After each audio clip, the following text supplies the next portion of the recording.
লম্বা সুতা আর লম্বা কথা সব সময় এলোমেলো এবং প্যাঁচ লেগে যায়।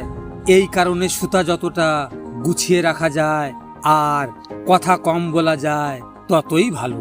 তুমি তোমার ভবিষ্যৎ পরিবর্তন করতে পারবে না, কিন্তু অভ্যাস নিশ্চয়ই পরিবর্তন করতে পারবে, আর সেই অভ্যাসেই তোমার ভবিষ্যৎ পরিবর্তন করে দেবে। মেধাবী হয়ে অধিক গর্ব করার কিছু নেই, কারণ শয়তানও কিন্তু মেধাবী হয়। মনুষ্যত্ব আর সততা না থাকলে সেই মেধার কোনো মূল্য নেই। চকচক করলেই যেমন সোনা হয় না, ঠিক তেমনি দামি পোশাক আর কথায় কথায় ইংরেজি বললেই ভালো মানুষ হওয়া যায় না। লজিক মোটিভেশন থেকে আমি গোপাল।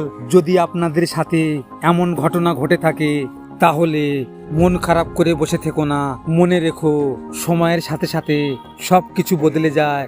সব শেষে তোমরা ভালো থেকো, নিজের খেয়াল রেখো।